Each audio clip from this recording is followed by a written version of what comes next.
สร้างเพิ่นอยู่เอาเอ็มร้อยเด้อช่องป้องบ่โอ้อันเพิ่นมาเฮ็ดได้บ่อันเรียบร้อยแล้วนะเดี๋ยวเฮ็ดจะเข้าจะดึกพุ่นมาเรียบร้อยแล้วเข้าได้เข้าเบิ่งนะบ่ว่าดอกบ่ไหวว่าแท้อันนี้พี่น้องเอ้ยมานั่นแล้วนะโอ้ยเนาะสบายดีเนาะฉะนั้นเรามันอยู่ทรงนี่เป็นยังว่าใครๆนะสมมุติว่าเข้ามาแบบสมมุติว่าเฮาเสียมานี่มันเป็นเกบัดช้องบัดนี้เนาะขมังบัดช้องบัดนี้เนาะขมังบัดช้องบัดนี้นะประตูตัวนี้ก็ขมังเฮ็ดเนาะโอ้สมราคาเด้อนี่เบิ่งว้าวออกนั่งก็ได้ให้ระบาดออกนั่งสบายนะสบายจะมาเรามันโคตรกามันนั่นมันประมาณสมีในเรื่องแล้วเนาะพอดีนี่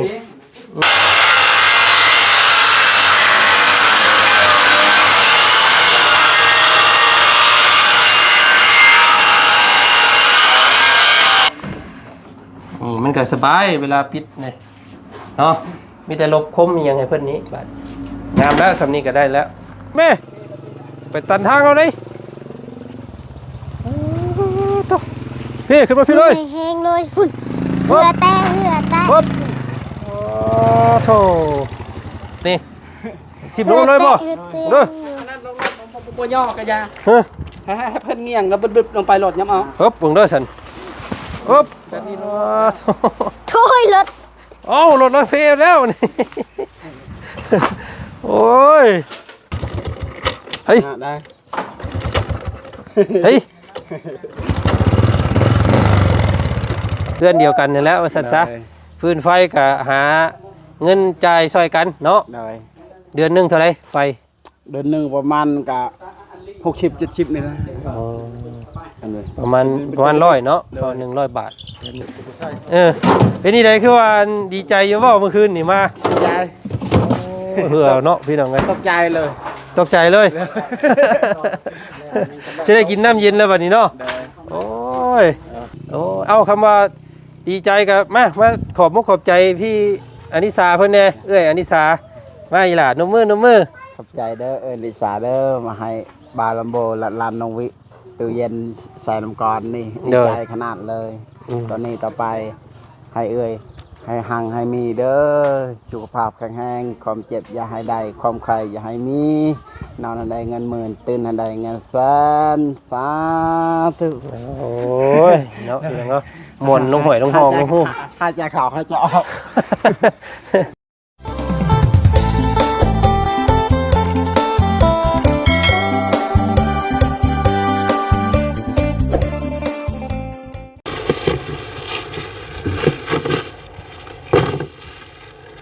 บ้าพี่น้องเลย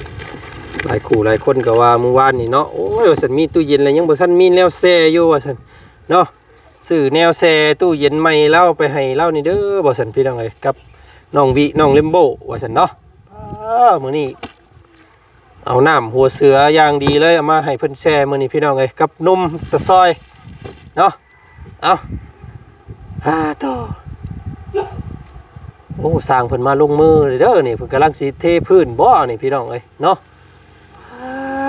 พอดีแล้วมื้อนี้ทางบ่จันสิมาโอ้ลมเรื่องสร้างเนาะเพิ่นสิไปเฮ็ดอยู่บ่อยู่บ้านอะไรใหญ่เนาะเฮ็ดเฮือนครัวแล้วก็เทพื้นพี่น้องเอ้ยเฮือนน้องป่าเนาะพี่น้องเนาะจังใดเบิ่งใดก็เดี๋ยวจังมาลมมาอ้อยเอาเพิ่นก่อนพี่นี่พี่น้องเอ้ยสิเอาM100มาอ้อยเอาสร้างเนาะเทื่อเพิ่นลดค่าสร้างให้อีก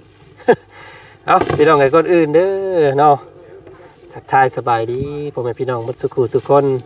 เจอกันคือเก่าเด้อมื้อนี้เนาะเป็นค่ำคืนที่2ที่3แล้วพี่น้องไอ้ที่เฮาอยู่เซโปนเนาะพี่น้องเนาะ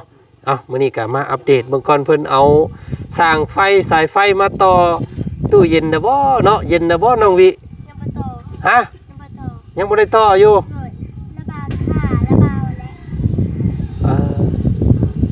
มันก็บ่ได้กินน้ำเย็นคือเก่าแล้วเนาะกำลังต่อจังได้เพิ่นจะมาสิมาพี่ลูกหลานมาสบายดีป้าลุงแน่สบายดีน้องลูกวิพี่น้องไงเนาะเบิ่งนี่เขียดฮะกินมาเขียดมักยังมาเขียบมาเขียบมันมาเขียบ มาเก็บใหญ่ โอ้ย โอ้แซ่บอยู่บ่ แซ่บ บ่ได้ไปโรงเรียนบ่ซัมมื้อนี้ ไป ไปให้มาแล้ว โดย โอ้เที่ยงพอดีเนาะเพิ่นพักเที่ยงพี่น้องเอ้ยตะเบิ่งเนาะกินข้าวแล้วมื้อนี้ ยัง ยังอยู่ โดย อ๋อมียังกินมื้อนี้ บ่มีคือเก่า มีอีกเลยโอ้ยบ่สิมากินข้าวน้ำโย น้องวิน้องวิแต่เช้าดีบ่ได้กินหยังไปเลย อืมมีหยังได้ในท้องนี่ โดย มีแต่มาเขียบ โดย ได้คักบาทนี่พี่น้องเอ้ยเนาะเอ้าอันนี้อันไปเอาไปให้สร้าง ว่า เพิ่น อยาก ไป กินน้ำข้าวบ่ โยอยากกันแล้ววะเนาะ โอ้ว่าสิเฮ็ดให้กินข้าวดีดอกเด้ รู้อ่ะเอาดีดอกอ่า ตำแจ่วตำ เออ แจ่ว เอา จริ อั ง นนั้นให้พ่อสร้างเพิ่นโยเอาเอ็มร้อยเด้อ ๆเอ็มร้อย เออ ส่งป้องบ่ โอ้อันเพิ่นมาเฮ็ดแต่บ่อันเรียบร้อยแล้วนะเดี๋ยวเฮ็ดจะเข้าจะดึกพุ่นมาก เรียบร้อยเลย เข้าได้แล้วเขาเบิ่งนะ บ่ว่าดอกบ่ไหวว่าแท้อันนี้พี่น้องเอ้ย เฮ็ดแล้วก็มานั่นแล้วนะ โอ้ยเนาะสบายดีสบายดี สบายดีเด้ออันสองคนนี่ว่าเฮ็ดน่ะ แม่นแหละเขาจะเฮ็ดจะเช้าคนน่ะคนหนามาแต่ดึกๆแต่สรุปมืดแล้วเฮ็ดเลยมันเย็นนั่นน่ะ โอ้จวดขนาดอันนี้บ่เบิ่งอยู่หั่นเนาะ นะเย็นแล้วเขาเบิ่ง อืมใส่ แซ่บ ใส่ บัน ใส่ ไดบ่ ปอดโตพี่น้องเอ้ย แซ่บเลย เอาไว้ก่อนมาเบิ่งอันนี้ก่อนมาเบิ่งอันนี้แม่เจ้าก่อนเนาะโอ้ใต้ไฟก่อยล่ะขึ้นใต้ไฟนี่อยู่ห่า โดย ว้ามันกันแม่เจ้าก็นอนคักแล้วบาดนี้ ก็ เนาะ ชิดไทยไผก่อน โอ้ไวอีหลีนี่พี่น้องเอ้ยเนาะ ขึ้นเลย เออ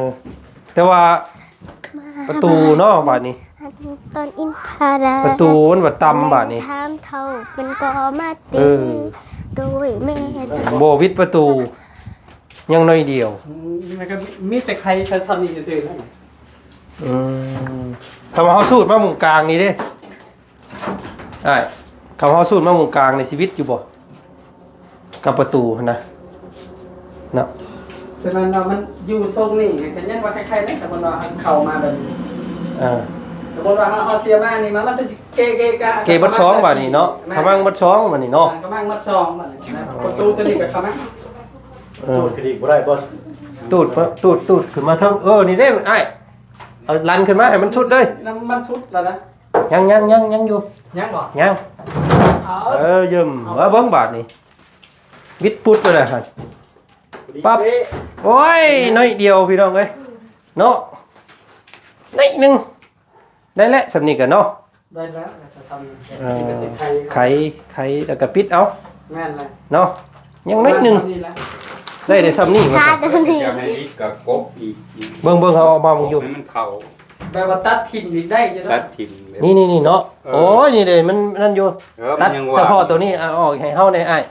กบออกก็ได้ นี่มันออกอีกจักเส้นหนึงนี่นะเฉพาะเป็น ตัดเอา ตัดเอา เบิ่งกันเด้อนี่เด้ยังน้อยเดียวหนึง ตัดนี่ไปนี่เลย จาดมันนี่ก็วิทย์เลยนี่เนาะ เจ้า โอเคฮะให้แน่ สองแผ่นพอดี สองแผ่นนี่แหละโอ้งามได้เราเห็ดเนาะโอ้สมราคาเด้อนี่เบิ่งว้า เอา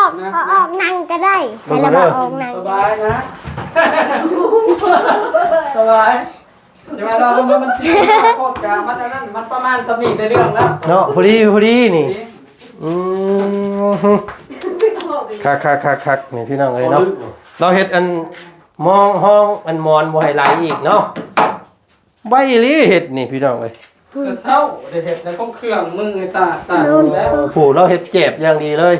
เอ้าตัดแปลงให้แน่ยับตรงนี้ล่ะยับ เอาผ่าจะออกแน่น เสือจะออกก่อนเอาเสือออกก่อนลูกละ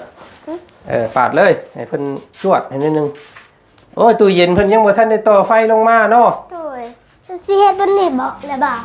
เอามาพี่ก็ได้บาดนี้ เพราะว่ามันยันมันกรีดอันทางเข้าซุมเจ้านี่เอาไว้หมองนี้แหละพอดีนี่ โดยฉันทำอยู่กับพี่ ให้เพิ่นไล่ลงมาแต่พี่เลยอันสายไฟเด้อ โดย บอกสร้างเพิ่นเด้อมันก็คือเก่าแล้วมันยังบ่ทันได้ใช้อยู่ ใส่ก่อน เนาะเอ้ยนี่เด็ด แล้ ตู้ ว อ บ่า ยู่ กะใส่แล้ว เอาน้ำเซไว้เด้อบ่ดิ โดยขอบใจ เอาเก็บของให้มันเต็มนี่ใส่นี่เรียงเนาะ แต่บ่าอยากกินนี่เอาโลด แม่นเดี๋ยวระเบามาระเบาฮ้อนระเบากินน้ำเนี่ย โดย ซอย อยู่แล้วมีชุด มันแสก บอกให้อันเลมโบเจ้าอันไปบอกสร้างไพ่เพิ่นเด้อ โดย บ่แพงดอกเพิ่นเอานี่เฉพาะสายเดนลงมานี่บ่ฮอด100,000-200,000ดอกบ่ได้หั่นพี่น้องเอ้ย นี่ เอาเก็บใส่นุ่มหยังก็เอาใส่เด้อ โดยแล้วว่าจับเอาตัดหนึ่งแล้วกินน้ำตึ๊บ พอแล้วบัดนี้มันสินักอันนี้โพดเอาไว้ใส่พี่บัด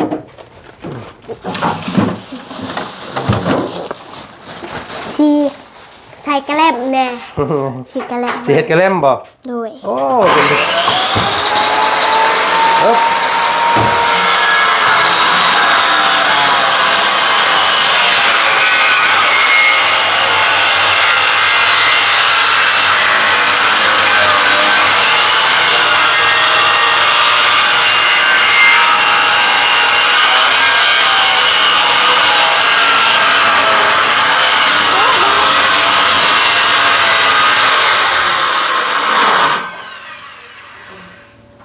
พอแล้วหันก็อ้ายได้แล้ว เปิดลองเบิ่ง เพิ่นเฮ็ดยังบ่ได้สุดสิเอาอีกบาทหนึงบ่ต้องเอาไปสุดพุ่นก็ได้คำว่านั้นก็ได้เอาไว้เอาซ้ำนั้นก็พอให้มันวิดนะ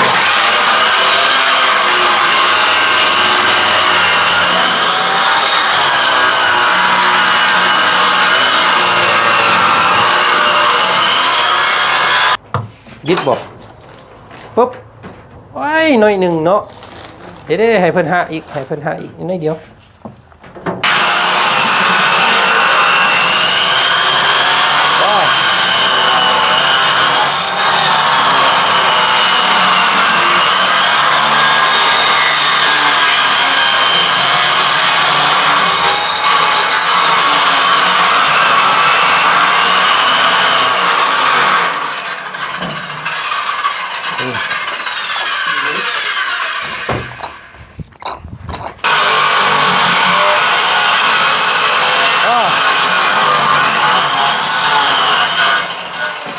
เอาบาทได้แล้วบาท ได้แล้ว โอเคเห็นบอกนี่มันก็สบายเวลาปิดนี่เนาะมีแต่ลบคมมียังไงเพื่อนนี้บาทงามแล้วสำนี้ก็ได้แล้วมันก็แก้ไขเอาแล้วเนาะ ให้งามขึ้นตวิทกับบ่ได้แล้ววะได้อยู่สำนี้ได้แล้วมีแต่ลบคมให้เพื่อนหันก็พอพอเป็นปิดได้แบบนี้แล้วเฮ้ยว่าเนาะสั้นมันก็หกแล้วบ่เฮือนเนาะ ปัดยังกันนักเนาะ มีแต่ต้องวีมาทำความสะอาดใหม่เด้อ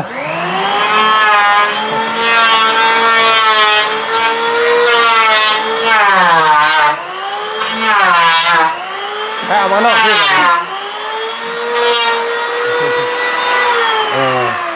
เอาป้าเนาะมีแต่คำว่าคุณเจ้าบริเหตุยังกะมีเด้อปากันเก็บเนาะมุงนี้เก็บอันไม้ตอกนี่อันไปกองไว้มุงไม้แล้วก็ขี้เหงื่อขี้ตองนี่กวดจูดเด้อมันอยากหกอยู่เพิ่นพี่น้องเพิ่นเบิ่ง จัง กัน โมงแล้ว มันบ่งามเพิ่นว่าเนาะพากันเฮ็ดเด้อจังไดเด้อพากันเฮ็ดอันนั้นกุ๊บก้อนอิฐก้อนอัดเก็บไว้เพิ่นซื้อมาให้เก็บไว้เฮ็ดแนวอื่นดินบล็อกดินแบดกันเด้อน้องวิเด้อพาป้าเก็บไว้เด้อนี่ โตบ้านแตกบ้านคือมามันโทเลยเป็นตัวยันโทเลย โหเลยบ่ดีใจบ่ ว่าได้ฉันลบเธอได้ เพิ่นไปไสซะนี่ คันเห็นบาจันนี่เราโหแห้ง ตักเป็นชาเอง โอ้ไปตักดินทรายมาเฮ็ดนี่บ่เพิ่นเอารถใช้ไป รถจักรไอ้หาง เอารถจักรแกเอา อีหางผู้แบบน้องวีไปวิญญาณนั่นเด้ มีแต่เก็บพากันเก็บอันดินบล็อกกันไว้เด้อเอากองไว้ตารางเฮือนแลมโบก็ได้เอาไว้เฮ็ดแนวอื่นก็ได้เด้อครับเมียนหมองนี่แหละนี่มันอยากพกเนาะ เปิด เอาใกล้สิเข้าที่เข้าทางแล้วพี่น้องเอ้ยยังอีก ที นิ ม ดนึ มั ง นนั่นเนาะ นี่เด้มันหกนี่เห็นบ่ หูตั้งเบื้องหนึงอะ เก็บนี่ทำความสะอาด เสียแล้ว ยังเหลือแต่เบื้องหนึงอย่ามาเสีย ไปเก็บคือกัน แล้วเพิ่นสิให้เฮ็ดอันนั้นอีกเนาะเดี๋ยวให้สร้างเพิ่นออกมาพี่ก่อนบาดนี้พี่นั่งไงเนาะทางหัวหน้าสร้างขออันเชิญทางนี้เด้อเฮาสิคุยนํอีกก่อน อยากให้เฮ็ดแบบนี้ให้อีกได้บ่เตียงไม่ยังอยู่บ่พอได้อยู่บ่อีก จะทิ้งตัวนั้นหนาเว้นก่อนแหละ จักสองอัน พเย็นฮาร์ดนั่นเด้ ได้อยู่เนาะทำได้อยู่แล้วอยากให้เฮ็ดอีก2อันนะได้บ่ ได้แต่มันแน่ๆเบิ่งๆไม่แต่มันอันซองเลยจันสิบ่พอจะเบิ่ง พอเหลืออีก พอบ่ เหลืออีก แป้นนั้นพออยู่แป้นแต่ว่ายันตัวโค้งมันน่ะเนาะ ตัวโค้งนะ พอ ยัน พอ ตัวโค้ง พอสองตัวพอ ครับเพราะว่าเน้นนาคักดีๆได้เราเฮ็ดพี่น้องครับอ่ะมีทางแม่น้องวิเพิ่นว่าอยากให้ทางพอสร้างนั้นเฮ็ดให้อีกนี่เด้อว่าซั่นพี่น้องเอ้ยเนาะขนาดซ้ำกันนี่แหละเนาะ แม่นๆเอาซ้ำกัน แต่ว่าบ่เฮ็ดอันตัวเทิงๆหั่นก็ได้ เพราะว่าตัวนี้สิเฮ็ดเตียงนั่งดินข้างนอก ธรรมดา เฮ็ดนั่งดินข้างนอก ตัวนี้บ่เฮ็ดขอบอันนั่นก็ได้ แล้วเปล่า เฮ็ดแบบนี้แหละเนาะแบบเดียวกันซ้ำกันเลย เป็นห สามอันเด้อ โอเคคำว่าแล้วแต่ตรงนี้แล้วก็จัดการเลย แล้วก็อีกอย่างหนึงมื้อนี้เฮาสิมาคุยเรื่องไปเฮ็ดห้องครัวกับเทพื้นเรือนซ้ำนี่แหละเนาะราคาสิซ้ำกันนี่ได้บ่ ไปเบิ่งสถานที่ก่อน อยากไปเบิ่งซะก่อน ไปเบิ่งก่อนนี่แหละนี่มันก็คล้ายๆเพื่อนแบบนี้เลย แบบนี้เลยเฮือนน่ะแต่ว่ายังให้เพิ่นสิเกาะออกมาแบบนี้ เขาเอ็ดอีหุ่นโขด แม่น ก็เดิน เอ็ด อ อี อก หุ่นโขด เฮ็ดกระเลิบออกมาแบบนี้แล้วก็เฮ็ดซ้ำห้องนี่แหละผมออกมานั่นนะแล้วก็เฮ็ด ขนาดนี้ขนาดมันออกกันจักเม็ด ซ้ำนี่แหละซ้ำห้องหนึงนี่แหละ3เมตร ประมาณ3เม็ดเนาะ แม่น3เมตรปุ๊บอยู่นี่แล้วก็ใส่อ่า ลาย ใส่ประตู1แล้วก็เทพื้นหมดแล้ว นี่ตังของก้อยอันนี้เป็นตังที่ผม ให้เจ้าคิดเบิ่งซ้ำนี่แหละ เอาไว้ แต่ว่าก็ออกมาแบบนี้ เด็กตรงนั้น แม่นเฮ็ดแบบคือเฮือนน้องเอสฮะ ก็เดิม แต่ว่าออกมาข้างแบบนี้ ก็เดิม ออกมาอันออกมาข้างแบบนี้ ตัวนี้ แต่อยู่บ้านอะไรเด้อเนาะง่ายๆนี่แหละเบิ่งตัวนี้ก็ได้เราบ่ไปเบิ่งตัวจริงก็ได้ ให้เจ้าไล่เบิ่ง ว่าสิเอาเท่าใดนะซ้ำใดราคาเนาะถือกูนี่บ่หรือว่าสิลดลงบ่หรือว่าสิแพงขึ้นเนาะก็ แห้งเต็กแล้วบัดเนี่ยก็มันไก่ก็ซับไก่แหละเที่ยวไปเที่ยวมาเนี่ยนั่นอย่าง อืมอยู่ใกล้กันเยอะนี่นะใกล้ๆบ้านอะไร นั่นอย่าง ปล่อยก็เลยพูดโนดพูดเลยไก่เติม อะไรประมาณนี้เด้อโดยกันสิทามมึงก็ทางพื้นตลาดพ่อบ่ดี แม่นเทไปเบิดแบบนี้ละเทซ้ำกันนี่ละกับเพื่อนน้องบิเพิ่นนี้เนาะเทพื้นหยังก็ซ้ำแบบเดียวกันนะเพื่อนขนาดเดียวกันซ้ำนี่แหละเพื่อนเรากัน แต่ว่ามันออกขนาดใดกันสมมุติว่าเฮาเทนี่แต่มันเฮาเทเทียบเลยก็คือแบบนี้มันบ่ยังออกปานใดแบบนี้เฮาเทให้มันกินเยอะๆตามนี้เดี๋ยวบ่ให้มันออกปีกมันสมมุติเฮาเทมาใช่มั้ยตอนแรกว่าตัวนี้เฮาเทมันเป็นแบบนี้แล้วเฮาเทออกมาอีกแล้วตัวมันออกปีก เนี่ยน้ำก็อันนี้เจือมาพี่เลย มันจืด แต่ว่าตัวนี้นะให้เพียงอันนี้ก็ได้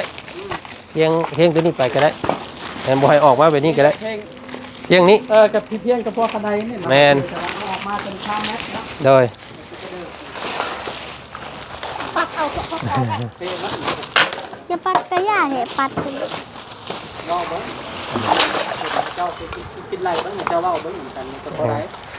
ออกเบิ่ง บ่รู้จักแล้วมันเป็นนาทีมันคือคำนี้แหละ แต่ว่าเทบดจะล้างออกที่ เทออกมาสิเลยเทออกมาสิเลย มันนี่ นี่ออกมาพี่3เมตร ก็เดิมไว้ว่าเทบด 5เมตร ว่าเบิ่งนะครับว่า น้ำมุ้งกระเดิบมานี่ครับ พอเฮ็ดก็เฮ็ดกันว่าพอเฮ็ดก็สิหาผู้ใหม่นะเนาะ ยันว่าทางนี้ก็บ่มีเวียกมีงานก็เลยอยากหา แล้ว งา บ้าน ให้ แลมโบมาแล้วแล้วบ้านแลมโบมาแล้ว มาแล้วบ่ โดย อ๋อผู้มาแล้วพี่น้องเอ้ยเอ็ดขึ้นมา มาขึ้นมา ได้อยู่บ่บาดนี้เบิ่งอยู่หั่น น้องน้อยยับนะแม่ไปตันทางเราเลย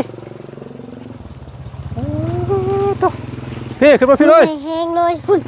เหือแตก ปึ๊บโธ่ เมื่อยดิคนเดียว เมื่อย ว่า50 โลเอง ทนน้ำย่อยสะมาพี่น้องเอ้ยเฮ็ดดีได้เสียวลงบาดนี้10 โลเลยบ่เด้อ อันนั้นลงบ่ย่อกะยา เฮ้ย ให้เพิ่นเงี่ยงแล้วบึบๆลงไปโหลดย้ำเอา ฮึบเบิ่งเด้อฉันฮึบ แบบนี้ โถ่ยรถ เอ้ารถรถเพลแล้วนี่ โอ้ยอายปูเลือด ไม่ได้ นี่ได้ป่ะ เลือดแตกเลือดแตนเลือดจนออกเราก็ได้พี่น้องเอ้ย ยังช้ำเปล่า ยังอีกชามเปล่า เดิน เช้าเมื่อยก่อนเช้าเมื่อยก่อนไก่บ่นี่ไปนี่ เอาพี่พี่ชายกินน้ำนมกันเลย เพราะว่ามันสะเทินเนาะเดี๋ยวยังน้อยเดียวนึงพี่น้องฉันได้ก็สุดแล้วโอ้ทางป่าเพิ่นก็คล้องจะบอกพี่น้องเลยเนาะกล่อมกล่อมอยู่ทางนั้น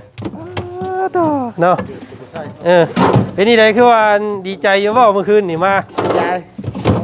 เผื่อเนาะพี่น้องเลย ตกใจเลย ตกใจเลยจะได้กินน้ำเย็นแล้วบัดนี้เนาะโอ้ย ตกใจแล้ว ยังบ่ทันเย็นซ้ำได้เจ้าบ่เอาสร้างมาติดให้ไฟ บอก บอก แล้ว เพิ่นเด้อ โดย ให้เพิ่นนิ่งสายปักเสียบแล้วก็จุ๊บรถ โดย มันจึงได้กินน้ำเย็น เอาสามเจ ตอนแรกนะ ตอนแรกไปบอกเพิ่นบ่แห้งไปไหนหรอกนั้นจุดเดียวหนึงไอ้เนาะจอยว่าแหละพี่น้องไอ้เราเนาะงานนักกูมู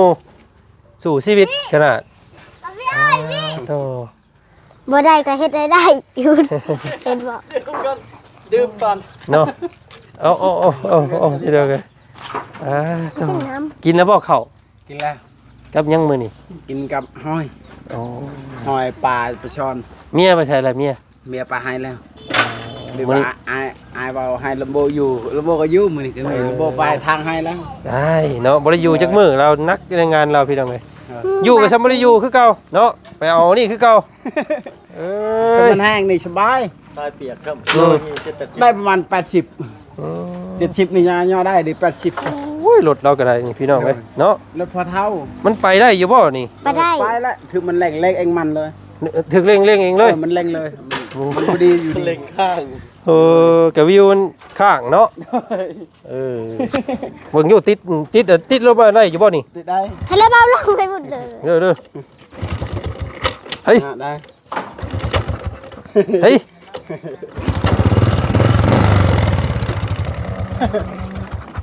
ผู้เอาเนาะสู่ชีวิตไปก่อน เลย ทำหาเงินหาคำได้จังเอาไม่อีกไปเลยเนาะ โอ้ยังอีกจักสอบ ยังประมาณ3 โอ้ยเนาะ เลย ยังไรคือจะ เอาเนาะดีใจที่ได้เห็นตู้เย็นเนาะ เลย กินน้ำกันเด้อน้ำยงน้ำเย็นกับกินน้ำกันนี่แล้วเนาะซ้ำเพื่อนเดียวกันนี่แล้วว่าซั่นซะฟืนไฟก็หาเงินจ่ายช่วยกันเนาะ เลย เดือนหนึงเท่าไหร่ไฟ เดือนหนึ่งประมาณกับ60-70นี่นะอันนี้ ประมาณ100เนาะก็100 บาทเดือนหนึงก็ได้อยู่บ่ก็ไหวอยู่บ่ค่าไฟซ้ำนะ ไว้คอยหาเนี่ยนะ ได้อยู่เนาะ เลยไว้ เฮาก็ได้กินน้ำเย็นเนาะ เลย ได้กินนั่นล่ะเวลาเฮาอาหารกินบ่เบิดก็เอาเข้าไปแช่เนาะ เลย มันก็เป็นสิ่งที่ต้องมีอยู่เด้เปล่าเนาะโอ้เอาคำว่าดีใจกับมาขอบมุกขอบใจพี่อนิสาเพิ่นแน่เอ้ยอนิสามาอีหล่ะนมมือ ขอบใจเด้อลิสาเด้อมาให้บาลัมโบและลานนองวิตู้เย็นใส่น้ำกรนี่ดีใจขนาดเลยตอนนี้ต่อไปให้ให้หังให้มีเด้อสุขภาพแข็งแรงความเจ็บอย่าให้ได้ความไข้อย่าให้มีนอนให้ได้เงินหมื่นตื่นให้ได้เงินแสนสาธุ โอ้ยเนาะพี่น้องเนาะมวนลงหอยลงหองลงหู หายใจเข้าหายใจออก หายใจออกทั้งปากเนาะโอ้ยพี่น้องเอ้ยเดี๋ยวเอ้ยเพิ่นสิเฮ็ดอันเตียงให้โย โดย เอาไว้นั่งอยู่ตารางเจ้าอันหนึง โดย เอาไว้นั่งอยู่ห่ม อันนึง ต้นอันนี้อันหนึง โดย จ้ายังให้อันพอสร้างเพิ่นเฮ็ดให้อีกโย โดย เดี๋ยวจังขอบใจเพิ่นใหม่อีกเด้อ โดย เนาะเอาโอเคสันเนาะอันไปเอาอันนั้นต่ออีกไปให้มันแล้วซะอันนี้เนาะมันยังข้างค่ากันอยู่พี่น้องเอ้ย เอ้ยเนาะป้าเพิ่นครับหน้าที่เมียนกวดทั้งนี้อันมุงต้นอันนั้นได้จังง่ายไปอันไม้ทั้งอันบ่เตียงอย่างนั้นมันจังเป็นมันจังสะอาดเนาะปัดกวดเด้อ โดย แรงเด้อแรงมาให้มันเกลี้ยงเด้อลูกวีเด้อได้ยินบ่ โดย นี่เฮ็ดชอยป้าเด้อเก็บกวดกระโปงกระปองน่ะจูดเนาะ ใกล้ไว้ระบุ โดย อยู่ห้วยนี่ ม แบกขึ้นภูอีกเมื่อ เอมโบเพิ่นไปคนนี้มาต่อกัน เลย โอเคไปเฮ้ยสิไปนะพ่อบ่ ไปแล้วไปแล้วเบียด บ่ได้ใช้เกือบเลย เลยไม่ใช่เลย ต้องไปพี่น้องเลมโบสู่ชีวิตเนาะจอยเบิดเลยเราก็ได้พี่น้องไงเนาะไปแต่ทางเฮาก็ไปล่ำลาทางน้องวิก่อนอีหล่าเด้อแล้วว่าเอาไปป้าก่อนเด้อ โดย พากันออกพากันจูดอหยังเก็บเจือเด้อบัดนี้เด้อ โดย พี่น้องไงเก็บไว้หันก่อน อันนี้ กองเข้าแล้วก็พากันจูด